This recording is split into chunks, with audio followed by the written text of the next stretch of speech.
Le câble Ethernet a l'air un peu fragilisé. Alors,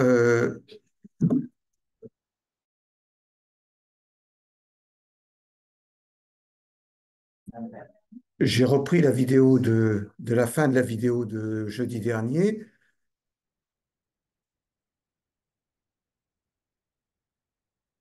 Je croyais que le texte que j'expliquais était sous vos yeux, mais ça n'était pas le cas ou quoi? Parce que sur la vidéo Zoom, ça n'apparaît pas. Et il me semblait que le texte était pourtant affiché au tableau. Est-ce que ça se voyait sur l'enregistrement podcast ou pas? Parce que je commente un texte tranquillement, je vous explique les trucs. En fait, vous ne bronchez pas et le texte n'était pas en partage d'écran. Donc, je ne sais pas comment vous avez suivi. Peut-être que vous étiez déjà parti et plongé dans vos réflexions sur les travaux dirigés, je ne sais pas. Bon, enfin bref. Alors,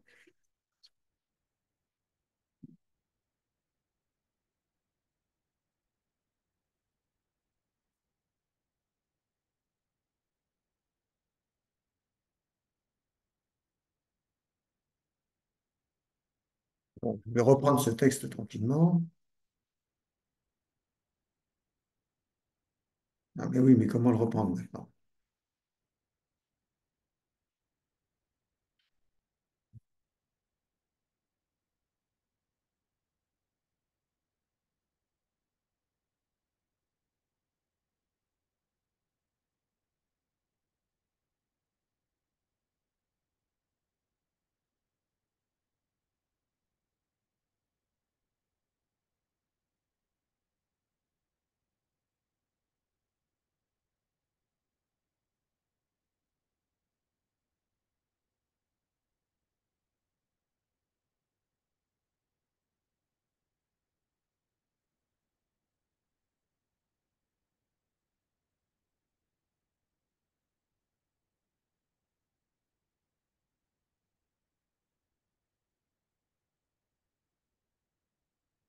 Je reprends, je le mets en partage d'écran parce que je ne l'ai pas fait. Visiblement, vous n'avez rien à foutre puisque vous n'avez rien dit.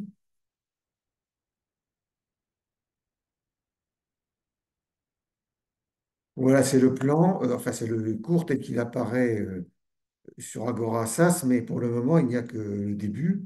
Enfin, le début. Ça fait déjà 80 pages, mais enfin. Ce n'est que le tout début du cours. En fait, ça va jusqu'à la page 65, je pense. Après, ça n'est plus. Oui, c'est ça. Si, ça continue. Non, c'est pas possible.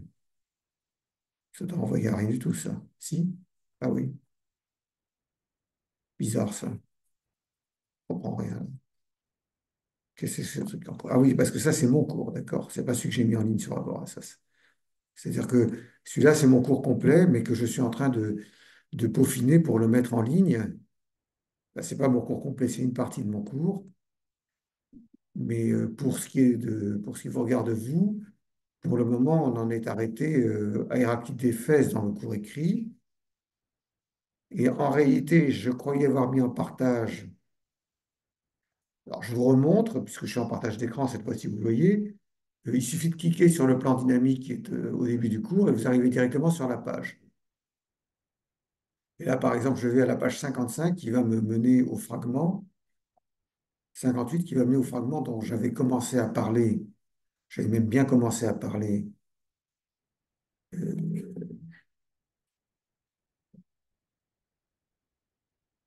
alors, pourquoi maintenant il n'apparaît pas? Il apparaît ici, mais il n'apparaît pas, je ne comprends rien. Voilà, bon, d'accord, j'ai compris, c'est bon. Donc, je reprends ce fragment. Toutefois, avant que je ne termine la dernière fois, sous la pression d'une association d'étudiants qui voulait absolument récupérer la salle ou l'amphi ou je ne sais pas trop quoi, pour tenir une réunion de la plus haute importance, certainement, je voudrais savoir, parce que je pense que j'ai été trop rapide. En reprenant la vidéo, je ne suis pas tellement satisfait des explications. Et certains ont dit on retient nos explications, on retient nos interrogations peut-être sur le prochain cours. Donc, est-ce que vous avez des questions avant que je ne recommence à parler? Vous ne vous souvenez plus de ce dont on avait parlé. Je pense que j'avais glissé un petit peu sur l'explication du fragment, donc je reprends. Mais si, donc je me souviens bien que vous l'aviez à l'écran, puisque quelqu'un m'avait dit d'agrandir. Mais il n'est pas sur la vidéo Zoom, mais il est peut-être sur la vidéo, il est peut-être sur la vidéo du podcast. Donc voilà, je reprends ce fragment qui est composé de... Et ça, pourquoi ça ne peut pas bouger, ça, là, ici? On va le mettre là, par exemple. Voilà. Donc il y a le grec, je ne vous le lis pas. Ceux qui parlent avec intelligence. Je dis qu'intelligence, ça se dit nous en grec. Et donc là, vous avez un datif, nous, nouo, hein. Et sun, même si vous n'avez jamais fait de grec, sun ou sun, que vous voyez en tête, même si vous n'avez jamais fait de grec, ça veut dire avec en grec. Sympathie, le fait de compatir avec quelqu'un, sympathie. Pathéine, ça veut dire subir euh, en grec, subir, sentir en grec, et sympathie, c'est sentir avec quelqu'un. Donc, voilà. Donc, synchronisation. Donc, voilà. Donc, ceux qui parlent, alors ceux qui parlent, ce sont ceux-là, les gontas, ceux qui parlent avec intelligence, tirent leur force euh, nécessairement de ce qui est commun à tous, comme la cité de la loi est beaucoup plus fortement, car toutes elles sont nourries, les lois humaines, par une seule loi, la divine, car elle domine autant qu'elle veut, et elle suffit à toutes elle survit. On ne va pas faire de la philologie, hein, ce n'est pas le lieu, mais je voudrais revenir parce que je n'ai peut-être pas très bien expliqué. Ce qu'il fait, en fait, Héraclite d'Éphèse, c'est une analogie entre les hommes intelligents qui ont une supériorité sur les autres euh, parce qu'ils parlent de ce qui est commun à tous.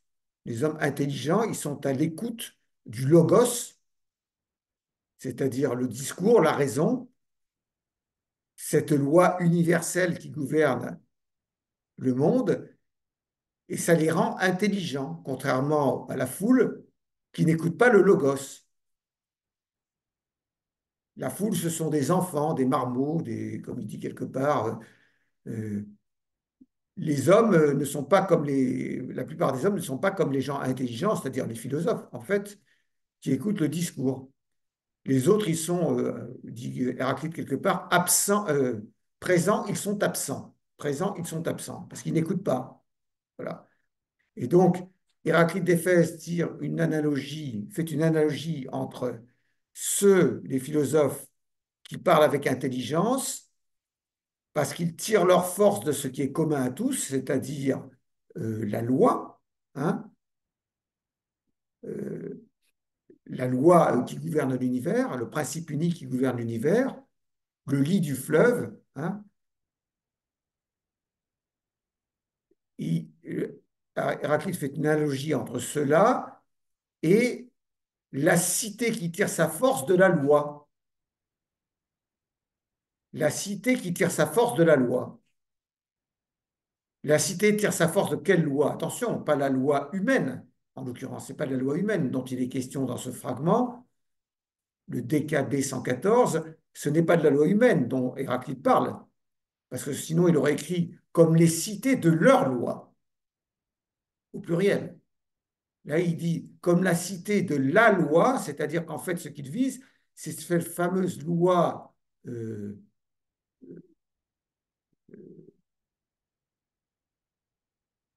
universelle, parce qu'il ajoute ensuite, car toutes elles sont nourries, les lois humaines, par une seule loi, la divine. C'est-à-dire ce qui fait que la cité tire sa force de la loi naturelle, c'est que les lois humaines sont nourries par cette loi naturelle divine. C'est ça que ça veut dire. Et parce que cette loi naturelle, elle domine autant qu'elle veut, et elle suffit à toutes, elle survit. Elle est éternelle, elle domine, et elle se suffit, et elle suffit à tout. Hein. Et alors, Ce qu'il faut bien comprendre, c'est qu'il y a donc une analogie, mais qui n'est pas parfaite. Parce que ceux qui parlent avec intelligence, les philosophes, euh, ils comprennent ce qui est commun à tout. Tandis que les lois, enfin les cités, pardon, euh, elles n'appréhendent la loi naturelle, divine, qu'à travers les lois humaines, indirectement. C'est pour ça qu'au départ, il dit, ceux qui parlent avec intelligence tirent leur force nécessairement de ce qui est commun à tous, comme la cité de la loi, et beaucoup plus fortement. Parce que le philosophe il est en relation directe avec la raison commune à tous, tandis que les cités ne le sont que par l'intermédiaire de leurs lois humaines.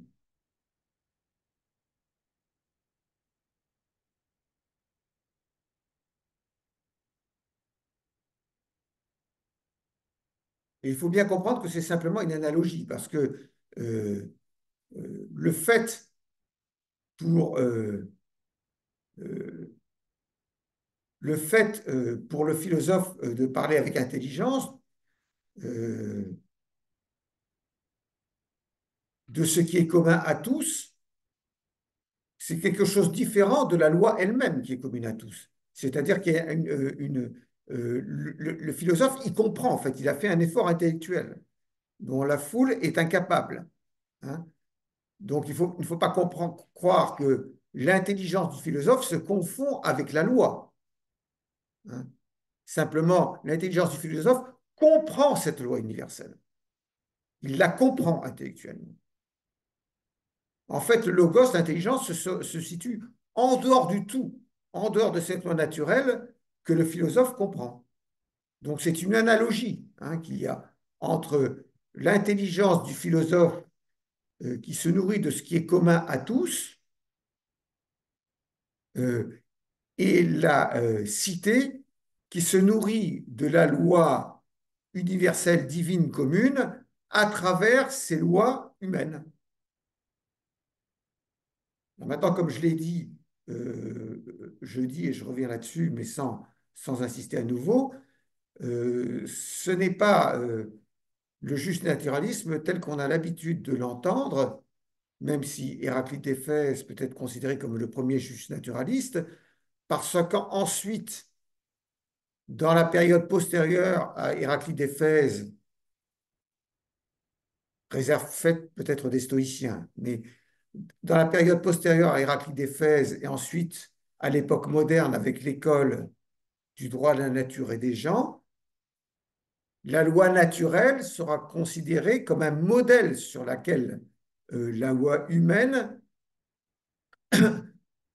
sera considérée comme un modèle sur lequel la loi humaine doit se calquer, en fait. Tandis que chez Héraclite d'Éphèse, ça n'est pas ça, c'est beaucoup plus fort parce qu'il y a une espèce de corporalisme de la loi naturelle, une espèce de corporalisme de la loi naturelle qui imprime les lois humaines. Et c'est la raison pour laquelle, dans la philosophie d'Héraclite d'Éphèse, il n'y a pas de possibilité d'un conflit entre la loi divine, naturelle, et les lois humaines, comme je vous l'ai expliqué la dernière fois.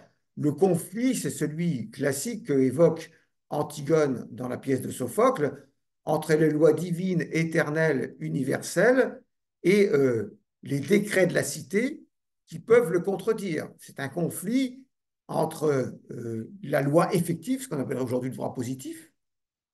En l'occurrence, dans la pièce de Sophocle, il s'agit d'un décret, hein, il s'agit d'un décret de Créon, hein, le dirigeant de la cité, qui interdit à Antigone d'enterrer son frère, et Antigone en appelle aux lois éternelles, divines, universelles. D'accord? Alors, il s'agit d'un décret, mais en fait, Sophocle utilise le terme nomos, c'est-à-dire qu'il traite ce décret comme si c'était une loi. Tous les, comment dirais-je, tous les personnages de cette tragédie de Sophocle utilisent nomos pour désigner ce décret de Créon. Hein.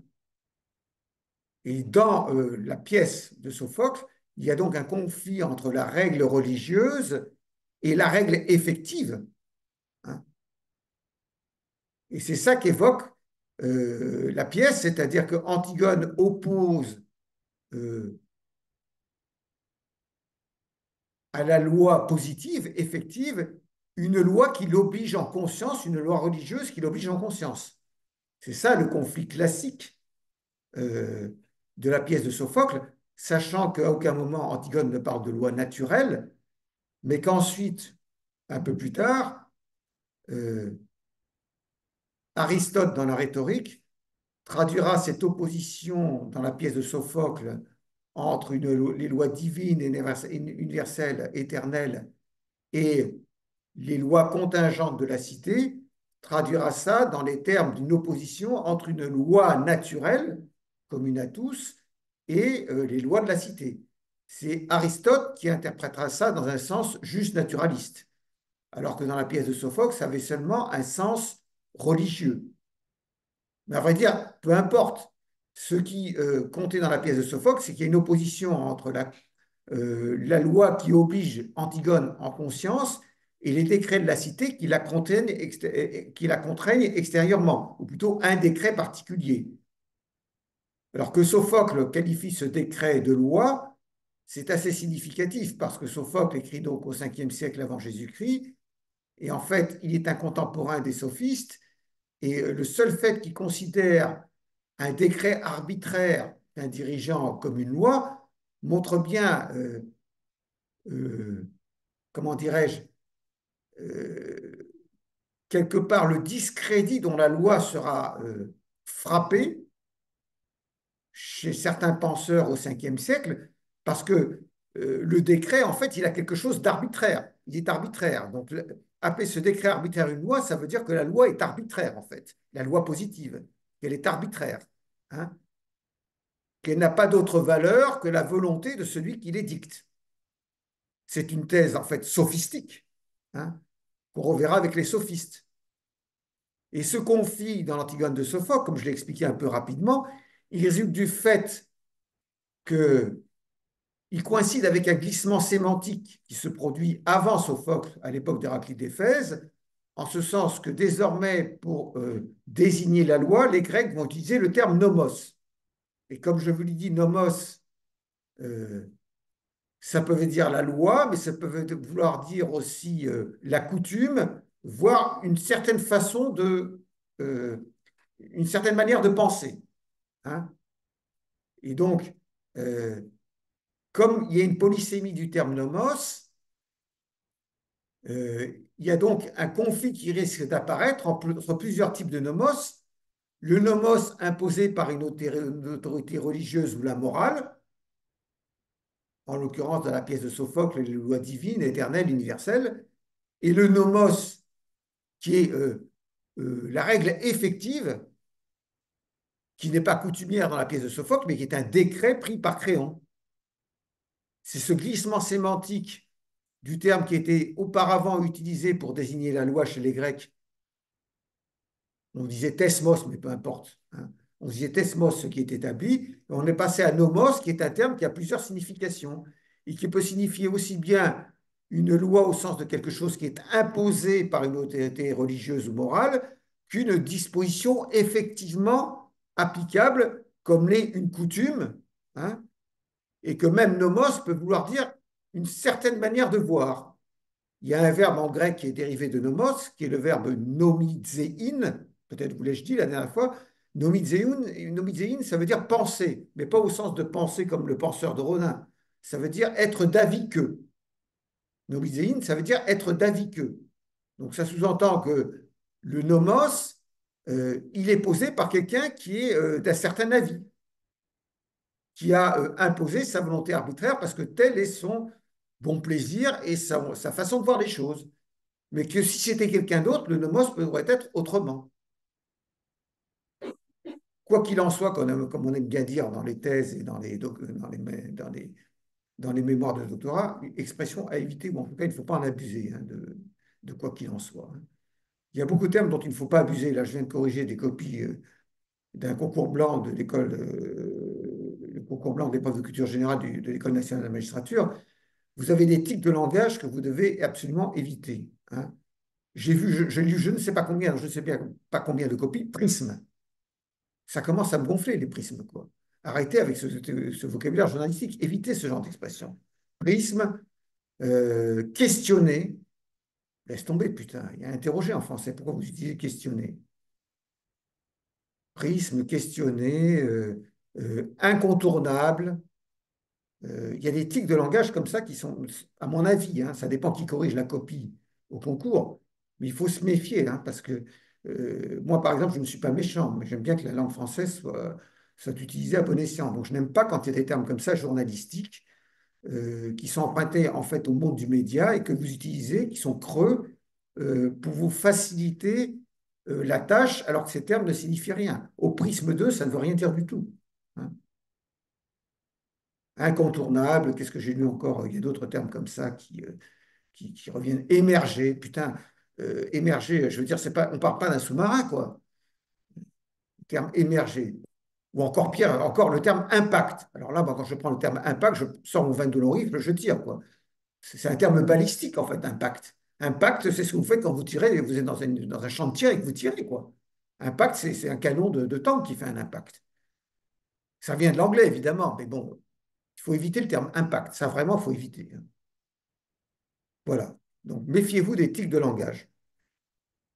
Essayez de vous exprimer sobrement à l'écrit comme à l'oral. Vous allez me dire, vous n'êtes pas un modèle, monsieur Martin. Ça, c'est sûr. Mais comme on dit, faites ce que j'ai dit et non pas ce que je fais. Mais à l'écrit, j'utilise rarement des tics de langage comme ça, hein. Si vous cherchez dans mon cours, quoi qu'il en soit, vous n'allez pas le rencontrer souvent, hein. Et émergence ou impact, sûrement pas, hein. Et ce sont que des exemples parmi beaucoup d'autres. Voilà. Donc, euh, ce fragment DKB 114 préfigure, préfigure euh, la philosophie du droit stoïcienne, dont on n'aura pas le temps de parler en cours très vraisemblablement. Les stoïciens sont très importants dans l'histoire de la philosophie du droit, même si quelque part, au moins pendant le stoïcisme impérial, c'est-à-dire la dernière période du stoïcisme, celle qui correspond à Épictète et à Marc Aurèle, donc postérieure à Jésus-Christ, ces stoïciens, Épictète et Marc Aurèle, ne s'intéressaient pas du tout au droit, hein. Mais antérieurement, dans les périodes antérieures du stoïcisme, il y avait un certain intérêt pour le droit, et le stoïcisme a joué un rôle très important dans l'histoire de la philosophie du droit, parce que c'est une des principales sources d'inspiration de l'école du droit de la nature et des gens. Comme on l'a dit, je crois déjà en cours, euh, à l'époque de la Renaissance et au XVIe siècle, il y a une redécouverte des sources antiques, parce qu'au Moyen Âge, la seule source antique qu'on connaissait, c'était Aristote, que les Arabes avaient traduit et qu'on a ensuite traduit en latin. À partir du XVIe siècle, euh, les œuvres de Platon d'une part et de la philosophie hellénistique, notamment le stoïcisme d'autre part, sont redécouvertes. Et donc, la pensée stoïcienne, j'ai bien dit stoïcien, c'est ça? J'ai dit, oui. La pensée stoïcienne et la pensée de Platon va être réhabilitée et va être utilisée par l'école du droit de la nature et des gens, notamment par Grotius, qui était un humaniste, comme vous le savez, il faisait partie du courant humaniste. Et donc, quand vous prenez le droit de la nature et le droit de la guerre et de la paix de Grotius, c'est truffé de citations en bas de page de Platon ou des stoïciens, du moins des fragments des stoïciens qu'il a pu repérer dans les œuvres de Cicéron. Cicéron n'était pas un stoïcien, c'était un académicien. Donc il se prétendait appartenir à l'école de Platon. Mais l'école de Platon à l'époque de Cicéron, ce n'est pas l'école de Platon à l'époque au IVe siècle avant Jésus-Christ. Ça avait beaucoup évolué, hein. Mais Cicéron ne se prétend pas stoïcien. Mais il aime bien les stoïciens, il kiffe. Donc il aime bien citer les stoïciens. Et beaucoup de fragments que nous avons sur les opinions des stoïciens sur le droit, elles viennent de Cicéron. Alors toujours est-il que, je ne vais pas faire un cours sur le stoïcisme maintenant, mais euh, quelles ont été, disons, les deux influences, pour résumer très brièvement du stoïcisme sur la pensée juridique moderne. D'abord, le juste naturalisme, c'est-à-dire que les stoïciens affirment, dans le sillage d'Héraclite d'Éphèse, qu'il existe un droit naturel que les lois de la cité ne peuvent pas abroger. Il y a une tirade très célèbre de Cicéron dans un ouvrage perdu, enfin, dans un ouvrage pas perdu, mais dont on a conservé que des fragments, La République. Il y a une tirade très célèbre qui est faite par un personnage que Cicéron met en scène, qui est en fait un stoïcien, et qui affirme la supériorité d'une loi naturelle sur les lois humaines, sur les lois de la cité. Cette loi naturelle que les lois de la cité ne peuvent abroger, ni les lois de la cité, ni un décret quelconque. La tirade est évoquée dans le cours écrit. Il y a également une phrase célèbre de Chrysippe. Chrysippe était un stoïcien de la période de l'ancien stoïcisme, 4e siècle avant Jésus-Christ, ou 3e siècle avant Jésus-Christ, je ne me souviens plus. Et cette phrase de Chrysippe, euh, à laquelle le digeste fait référence, elle est citée dans le digeste. Vous savez que le digeste, c'est une compilation euh, de citations des jurisconsultes de l'âge classique, hein. Et dans cette compilation, il y a une citation au début du digeste de Marcellus, qui était un grand jurisconsulte romain de l'époque classique, qui reprend cette fameuse euh, déclaration de Chrysippe le stoïcien. Il existe un juste par nature, le juste existe par nature, pardon, et non par convention. Le juste existe par nature et non par convention, tout comme la loi et la raison droite. Le juste existe par nature et non par convention, tout comme la loi et la raison droite. On trouve cette citation dans le Digeste et on la trouve également chez Diogène Laërce. Diogène Laërce, vous savez, c'est ce vulgarisateur de la fin de l'Antiquité qui passe en revue les différents philosophes dans son ouvrage Vie et doctrine des philosophes illustres. Donc c'est une citation de Chrysippe, qui était un stoïcisme de l'ancien stoïcisme. Euh, et donc les stoïciens se situent dans le prolongement d'Héraclite d'Éphèse.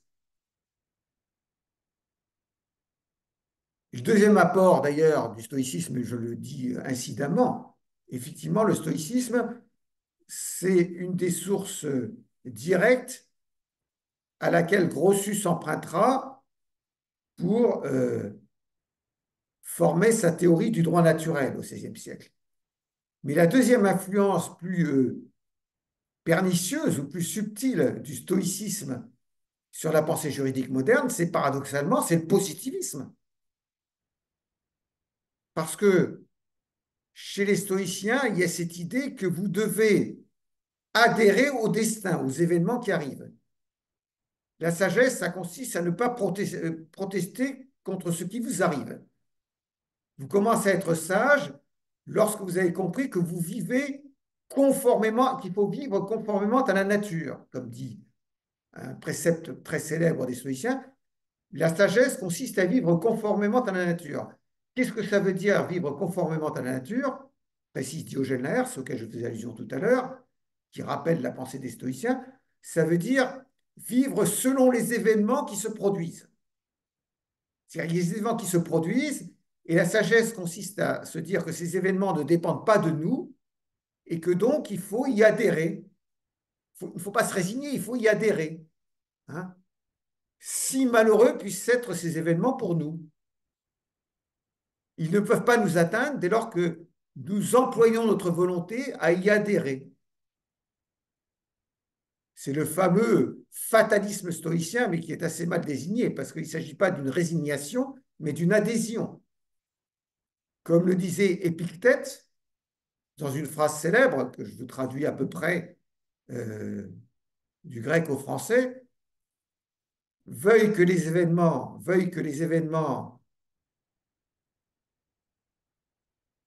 attends, ne veuille pas que les événements arrivent tels que tu les souhaites, ne veuille pas que les événements arrivent tels que tu les souhaites, mais veuille-les tels qu'ils arrivent, veuille-les tels qu'ils arrivent, et tu couleras des jours heureux. Kai euroeo, ça veut dire tu couleras des jours heureux. Donc c'est ça la sagesse stoïcienne. Et ça, quelque part, d'une manière assez pernicieuse, c'est un tremplin pour le positivisme juridique. Ça veut dire qu'il faut adhérer à une loi inexorable. Qu'est-ce que c'est que le positivisme juridique? Vous devez obéir à ce qui vous contraint. Paradoxalement, alors que le stoïcisme euh, est une des principales sources du juste naturalisme moderne, en même temps, il y a un versant positiviste chez les stoïciens. Il y a un versant positiviste chez les stoïciens. Par cette adhésion que le stoïcisme préconise comme la sagesse aux événements, donc aux événements qui vous sont imposés.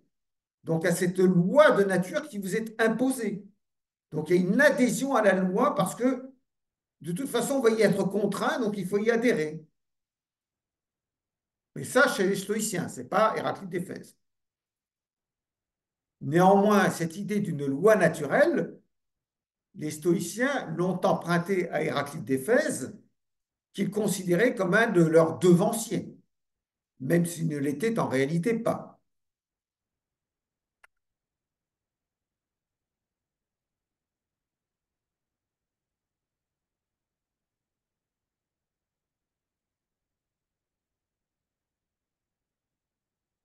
Voilà, je crois que j'ai dit à peu près ce que je vais dire sur ce fragment DKB 114. Est-ce que c'est plus clair maintenant ou c'est toujours aussi nébuleux? C'est bon? Alors passons maintenant à un petit 2, les lois humaines, toujours chez Héraclite d'Éphèse. Le petit 1, c'était la loi naturelle. Petit 2, les lois humaines. Et là, je citerai simplement deux fragments. Un fragment qui est extrêmement célèbre, ça fait bien de le placer dans un dîner ou dans une soirée. Donc, je vais vous le citer quand même. C'est un fragment qui exprime l'importance des lois de la cité, ce qu'on va voir dans un petit tas. Si on veut résumer, enfin donner quelques aspects de la pensée d'Héraclite d'Éphèse sur les lois humaines, il y a l'importance qu'il attache aux lois de la cité, on verra dans un petit tas, et la personne du législateur éclairé, qu'on verra dans un petit b. Importance des lois de la cité, petit a, personne du législateur éclairé, petit b. Petit a, petit a,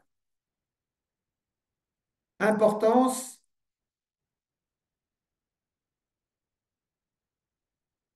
tant que j'y suis, puisque je suis en partage d'écran, je m'y mets, hein. Importance des lois de la cité. Et vous voyez le fragment, rassurez-vous, je ne vais pas faire de philologie, il y aurait beaucoup à dire sur la traduction de ce fragment, il y a eu beaucoup de controverses. Donc c'est expliqué dans le cours écrit, mais bien entendu, vous n'avez pas besoin de, surtout si vous n'êtes pas helléniste, vous n'avez pas besoin de savoir. Donc voilà ce fragment très connu, qui a reçu des traductions un peu diverses selon les auteurs. Il faut que le peuple combatte pour la loi, celle établie. Il y a effectivement une incidente dans le fragment, hein. L'incidente, c'est Uper tu ginomenu, c'est ça? Et ça, il faut traduire par celle établie.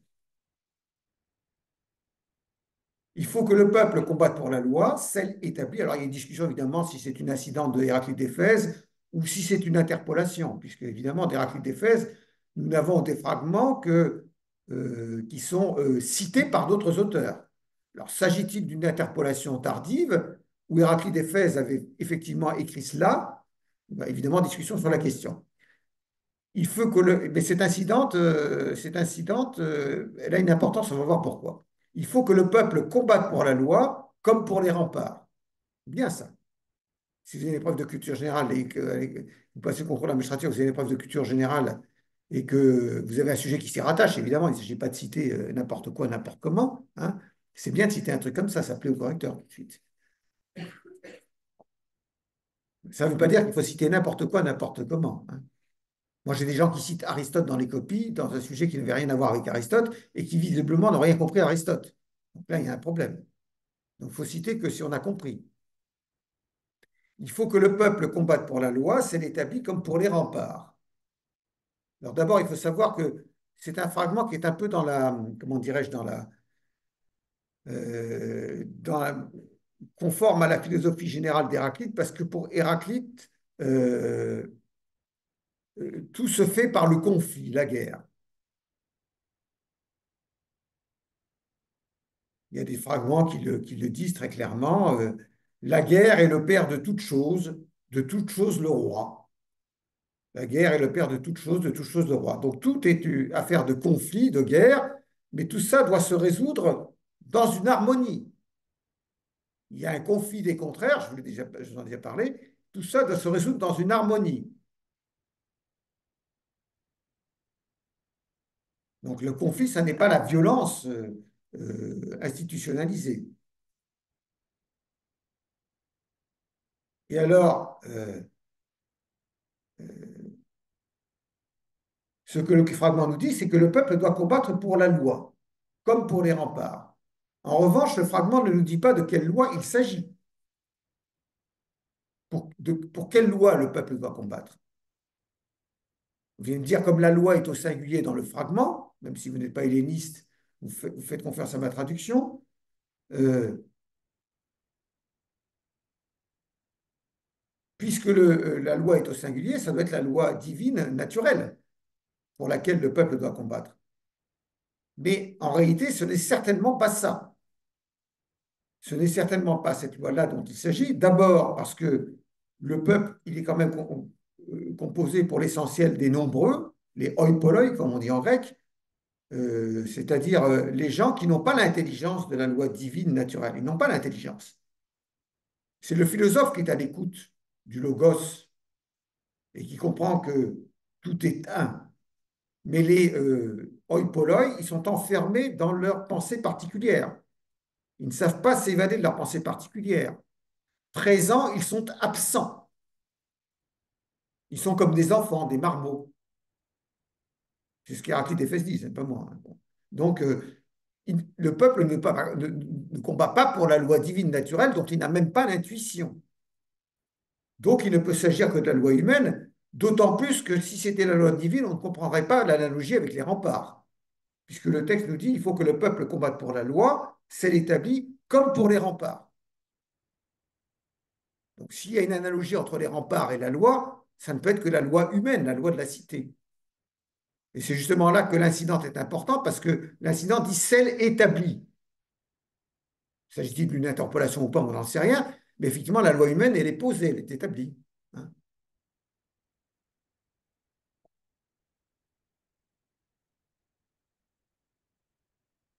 Donc, pourquoi est-ce que le peuple doit combattre pour la loi comme pour ses remparts? Quelquefois, on ajoute un pronom possessif à la traduction, hein. Euh, il faut que le peuple combatte pour sa loi comme pour ses remparts, on lit parfois dans certaines traductions. Mais il n'y a pas de pronom possessif dans le fragment, hein. Donc c'est une interprétation, bon, qui ne dénature pas le sens du fragment, mais c'est une interprétation, hein. Et donc il y a deux justifications à cette affirmation d'Héraclite d'Éphèse. D'abord, les remparts dans une cité, c'est ce qui permet à la cité de sauver sa peau, si je puis dire. Le sort de la cité dépend des remparts. Mais le sort de la cité dépend tout autant des lois établies. C'est ça que Héraclite d'Éphèse veut dire. C'est pour ça qu'il faut se battre pour la loi comme pour les remparts. Parce que le sort de la cité ne dépend pas seulement des remparts, mais il dépend aussi de la loi. On peut aller plus loin. En fait, une cité s'identifie par ses remparts, hein. Les cités de Vauban, etc. Une cité s'identifie par ses remparts, hein. Eh ben, un peuple s'identifie aussi non, par ses lois, en fait. C'est ces lois qui expriment son identité, ses traditions, ses coutumes, ses habitudes. Donc il faut que le peuple sauvegarde les lois autant qu'il préserve les remparts. Parce que si les remparts disparaissent ou si les lois disparaissent, le peuple disparaît aussi. Donc ça veut dire qu'il y a des ennemis des remparts qui sont aussi des ennemis de la loi. Alors quels sont-ils? En fait, Héraclite d'Éphèse ne le dit pas, mais on comprend bien qu'il y a deux catégories d'ennemis. D'abord, Héraclite d'Éphèse vivait à Éphèse, par conséquent, qui est une cité grecque qui se trouve actuellement, qui se trouvait dans ce qui est actuellement l'Asie mineure, sur la côte, et donc cette cité était menacée par l'Empire perse. Donc il y a des ennemis de l'extérieur contre lesquels il faut combattre. Il ne faut pas que les colonies grecques disparaissent euh, avalées par l'Empire perse. Il ne faut pas qu'Éphèse disparaisse. Mais il y a aussi des ennemis de l'intérieur. Il y a des gens à l'intérieur de la cité, les démagogues, euh, qui veulent la destruction des lois de la cité, qui veulent piétiner les coutumes, qui veulent piétiner la tradition. Ce n'est pas seulement à Éphèse, hein, si vous voyez, si vous suivez mon regard. Hein. Aussi aujourd'hui, c'est pareil, il faut lutter pour ces lois, hein, parce que nous avons des démagogues. Il y en a plein, à droite et à gauche, à l'extrême droite et à l'extrême gauche, plus précisément. Voilà. Donc, euh, euh, donc il y a des ennemis de l'intérieur qui sont peut-être encore plus dangereux que l'Empire perse, c'est ça que ça veut dire. Donc, Marcel Conche, qui a fait une édition des fragments d'Héraclite, qui est mort récemment, qui fut mon professeur de métaphysique à la Sorbonne Nouvelle, et qui m'avait donné un cours sur Héraclite d'Éphèse à l'époque aussi en master, euh, dit que la pensée politique d'Héraclite à cet égard peut se résumer par une trilogie. Réalisme, d'abord, parce que ce qui est en vigueur, les lois établies, vaut mieux que les chimères de l'esprit sur ce qu'il faudrait faire. Les lois établies valent mieux que les chimères de l'esprit sur ce qu'il faudrait faire. Pas de sixième république. Traditionnalisme, par la défense de ce qui a résisté au temps et qui s'est ainsi confirmé. Il faut respecter les traditions. Enfin, volontarisme. Il faut que le peuple combatte pour ses lois comme pour ses remparts. Hein. Volontarisme. Hein. Il faut que le peuple veuille vivre ensemble comme un peuple. S'il n'y a pas de volonté, eh ben on se fait bouffer. Suivez mon regard.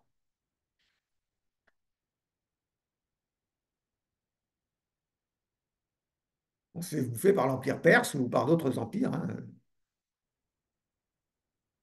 également à l'Est, ou à l'Ouest d'ailleurs.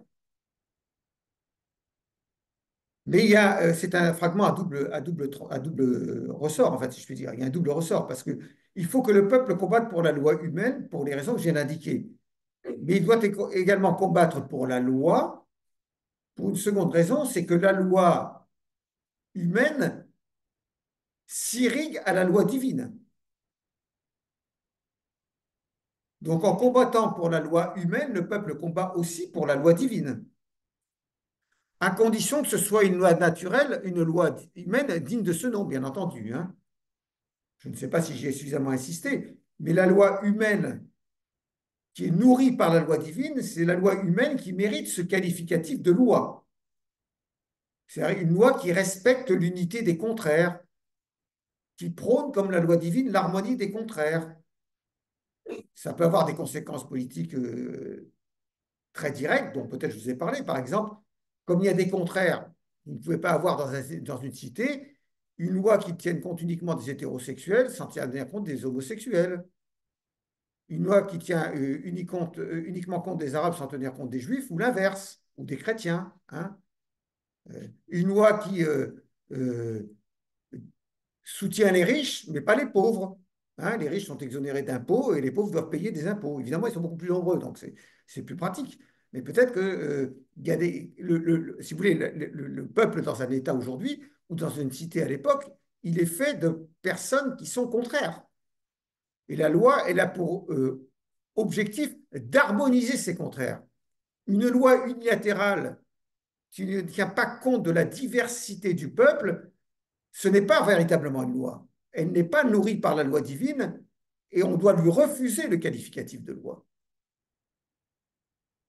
Les lois humaines qui sont irriguées, innervées par la loi divine, ce sont les lois humaines qui méritent ce qualificatif de loi, c'est-à-dire celles qui ont égard à la diversité d'un peuple ou des citoyens, à la contrariété qui existe entre telle et telle catégorie de citoyens, et qui s'efforce de résoudre cette contrariété de façon harmonieuse. C'est une loi d'harmonie et de mesure. La démesure, ça consiste à privilégier une catégorie au détriment des autres. Les professionnels au détriment des consommateurs, les riches au détriment des pauvres, ou l'inverse.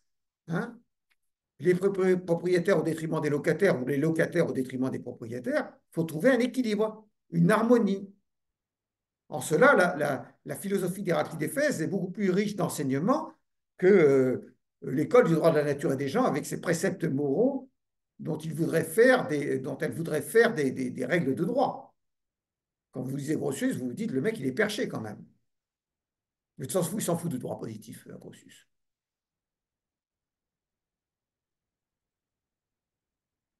Alors, petit b, la personne du législateur éclairé, après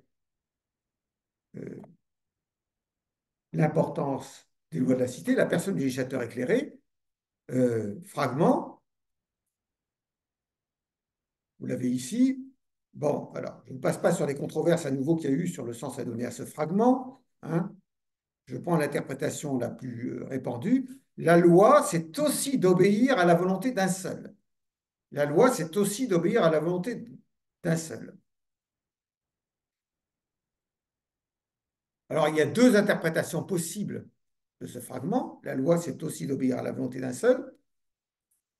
Première interprétation, elle est cosmique en fait.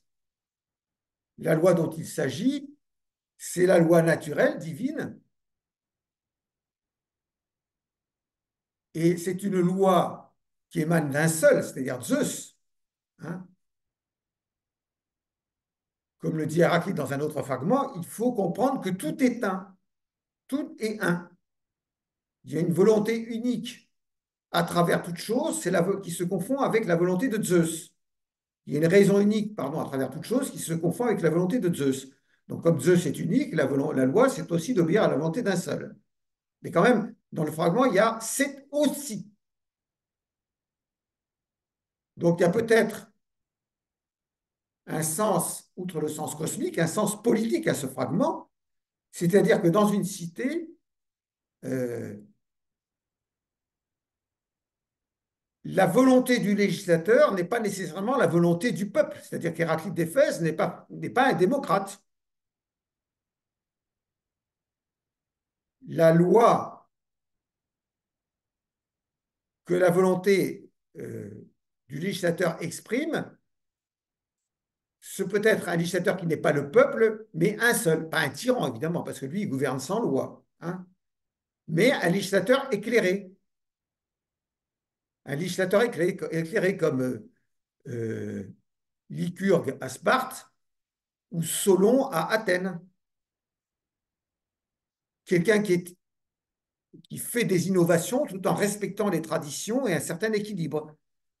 En fait, le législateur éclairé, celui qui a la plus forte vocation à être législateur éclairé, c'est le philosophe. Parce que le philosophe, il a l'intelligence de la loi universelle, Et donc, s'il fait des lois humaines, il va les faire nourries de la loi divine. Le philosophe, l'homme intelligent du fragment DKB 114 qu'on a cité tout à l'heure. Celui qui tire son intelligence euh, de ce qui est commun à tous. C'est celui-là, c'est le législateur idéal. Hein. Mais précisons quand même, et on terminera par là sur Héraclite d'Éphèse, que Héraclite d'Éphèse n'avait jamais eu vocation à vouloir jouer le législateur. Les Éphésiens lui ont même proposé d'établir une constitution pour leur cité, ses concitoyens, donc il a refusé en disant que de toute façon, euh, euh, la cité était déjà sous l'emprise d'une mauvaise constitution et qu'il n'y pouvait rien, lui, Héraclite d'Éphèse.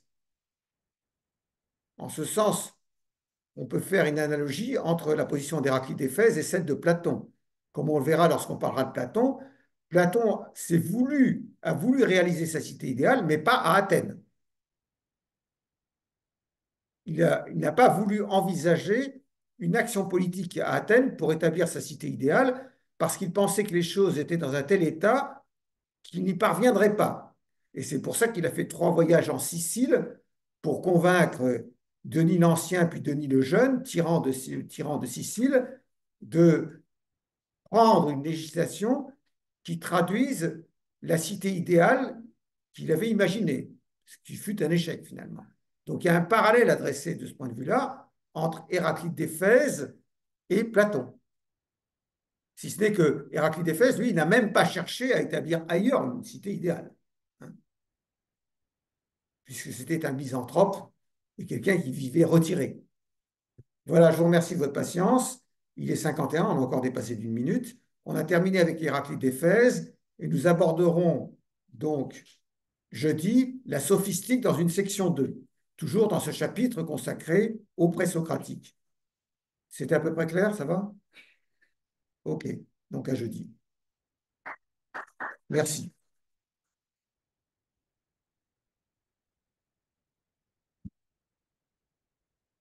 On arrive petit à petit vers vers les sophistes et ensuite à Socrate, à Platon et Inch'Allah Aristote.